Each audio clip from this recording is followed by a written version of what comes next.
Hey everyone, and welcome to The Rough Stuff, part 1 of my Procreate 4 process. So first things first, here is the rough sketch for what we will eventually paint. Some of this is going to be in time-lapse and some of it is going to be actually captured. So first let's look at this part here, which is just me laying out the roughs for the head. It's just essentially a combination of really basic shapes where I'm trying to search for exactly what this is going to be. I went into it with absolutely no preconceived plan. I just knew that I wanted to do a head and I wanted it to be a girl, since last time it was a guy, and I wanted to have a little bit more of an expression than last time, just so that we could do things like paint the mouth, paint the eyes. So this right here is the end of the rough, where I've just moved through it super quickly. I've used the fat pencil, and then we're going to clean it up a bit. But first, so there are a number of ways that I might begin to construct a head. However, I think the most straightforward way that I can sort of show for most heads that I would do would be sort of how I got there with the girl in the picture that you're already looking at. So I almost always will start drawing a head by putting a circle down, and it really doesn't matter what shape the head will ultimately end up being. I think it's just essentially a place of reference for me, so that once that's down, I can start building off of something. I mean, I think that as an artist, you could probably start with any shape, and as long as you've started using it as a way to start constructing something, that's really what's important there. So for me though, and for a lot of people I know, this isn't exactly brand new information, a circle is the number one go-to for me. Like a lot of artists, I'm sort of a makeup of some things I learned to do right, some things I learned to do wrong, a lot of bad habits, a lot of trying to relearn things. So what I'm about to show you is by no means absolute, but it's just sort of the way I think about a head. So being a right-handed person, I'm going to draw somebody facing to the left. You'll see almost all my drawings are like that because I don't really have a lot of interest in trying to overcome that right now. So I do a circle, and then I almost always do some sort of a vertical line that shows the direction that it's going to be looking in. Then I start searching for the remaining shape of that face. This circle sort of loosely represents like the cranium, and then from there you start building center of the face and jaw and all of those other things. But having this as sort of a reference point, this head could end up being nothing like it. I could figure out a way to make something go up and be kind of crazy like that. But starting with that circle lets me build off of something.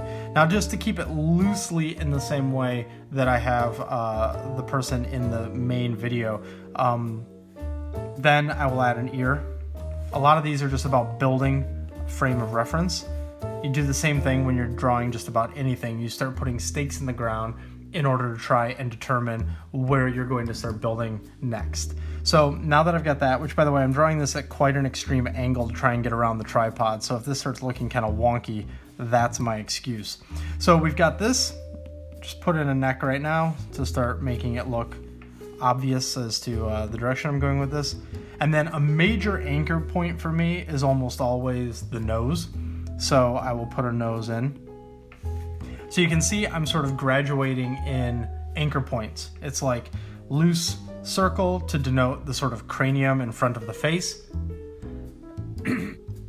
And then we've got the jawline to start, or excuse me, the line to show the center of the face, and then the jawline to start establishing the shape of the head. Then we've got the ear, because this is sort of a big landmark on a head. And then the nose. Now, I'm sure you guys are familiar with a lot of human head anatomy rules, and you know, drawing a good head is about knowing those, occasionally breaking those rules. So you'll see me every now and then reference some of those rules, although they're not absolute. However, one that I generally follow is lining up roughly the base of the nose and the eyebrows with the height of the ear. So let's continue on with this. So then I'll do some eye, like that. And then I usually from there bring the bridge of the nose up into the distant eyebrow, and then I do the close eyebrow.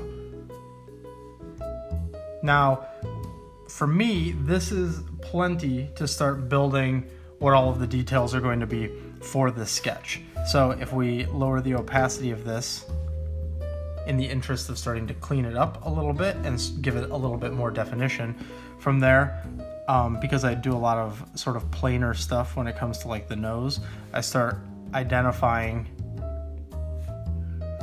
the main planes of the nose that I want to accentuate, then start going in and solve the eye. Let's just have her looking straight on.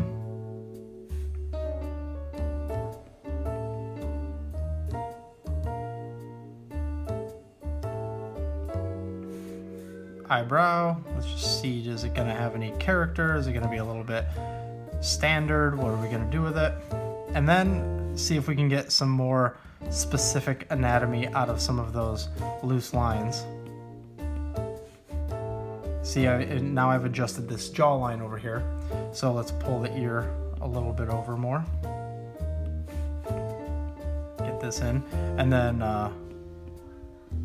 get some sort of a more advanced mouth in there, or I should say just any mouth, since she didn't really have one a second ago. From here we can find the general hairline, and we can do just about anything from here. We have quite a basis for a character. All the major landmarks in. Give some ear anatomy here.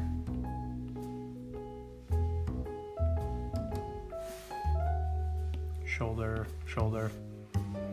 And that is sort of how we get to that rough stage. Now, the last things that I would do just to get the exact vibe of who I'm trying to do here is I might emphasize the eyelashes a little bit. Pretty standard character design, female anatomy type rules. Again, meant to be broken, but also you can lean on them when you need to. Wow, that eye is really wonky. I just adjusted my perspective. And then to make her eyes a little bit less crazy, let's do some cast shadow work in here.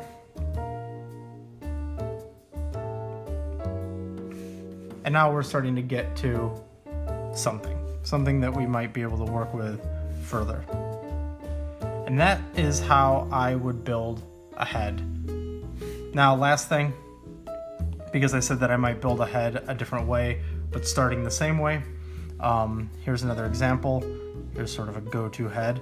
So I still use that basic circle for the general reference of the cranium, and then let's play with all these proportions. So let's stick his eyebrows. I'm gonna do a dude. Let's stick his eyebrows way up there. Let's stick the bottom of his nose way down here, and then have his chin just be like right below that, but have it like cut in. So you can see what I'm doing is I'm using this as a way to sort of get over the fear of where the lines are going. It's a guide. And then here's the eyebrow. So, okay, let's bring it in from the eyebrow and then create a relatively large nose.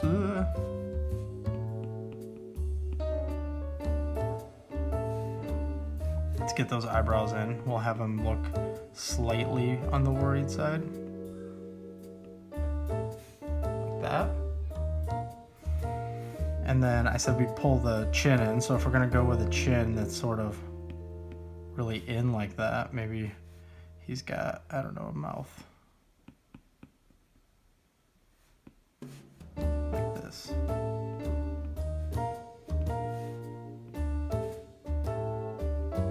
Give him crazy like ocular cavity that goes into like cheekbones.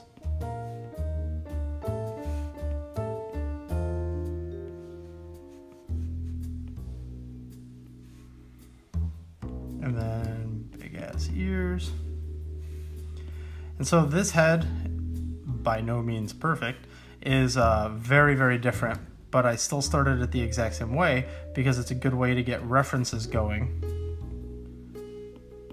so that I can start just putting stuff in there.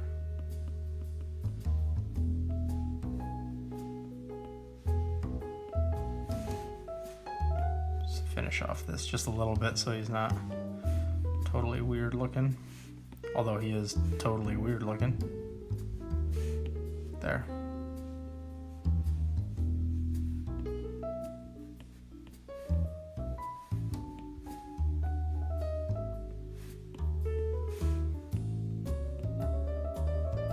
So there you go.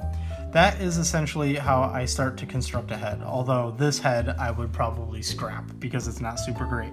But that is the same rule set for me on how I begin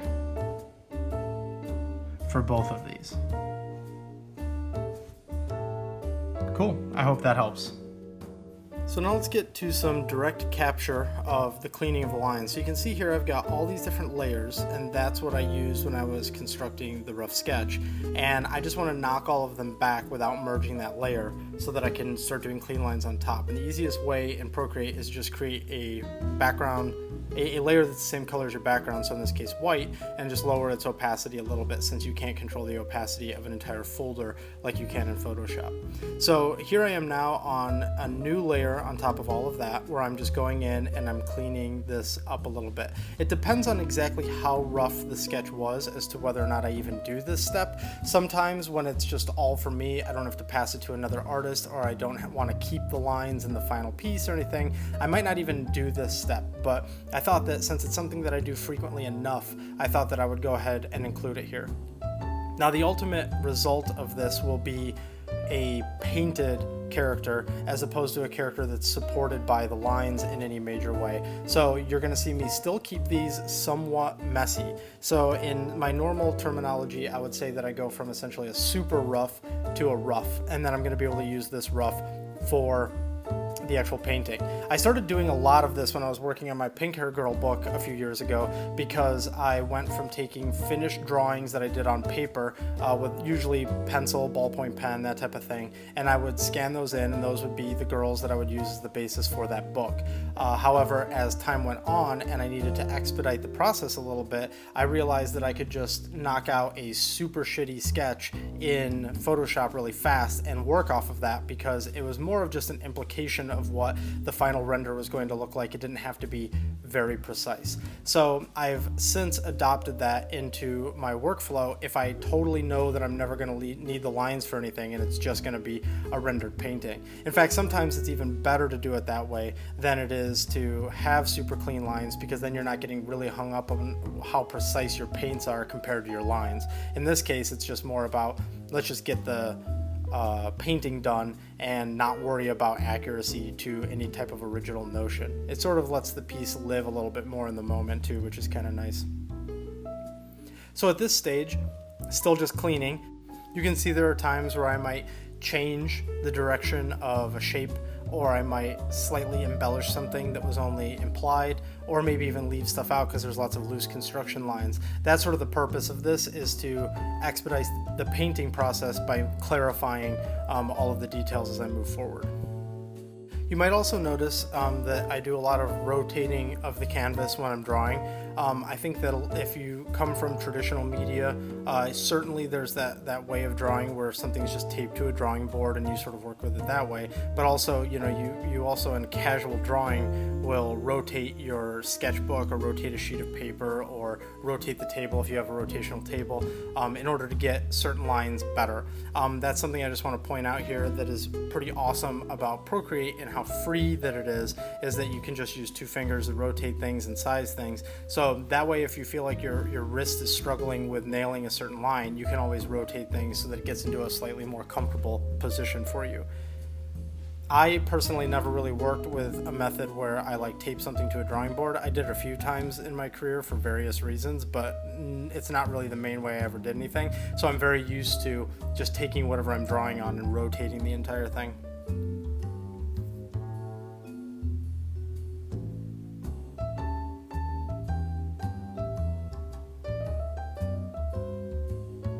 I tried to keep these videos as real time as possible so that you guys could see more closely as to how long it takes me to do something like this. I'm being a little bit more conscientious about what I'm showing and how much time I'm taking to select certain things instead of just moving very quickly, but I hope this gives at least some insight into the speed at which these normally get created. Some of you might find these to be a little slower than you were expecting, or a little bit faster than you were expecting, but I just wanted to give sort of an accurate representation. So that right there wraps up the sketch portion of this. Thanks for watching, and in the next part we'll start talking about flatting. And if you're looking for me on the internet, these are the places where you can find me.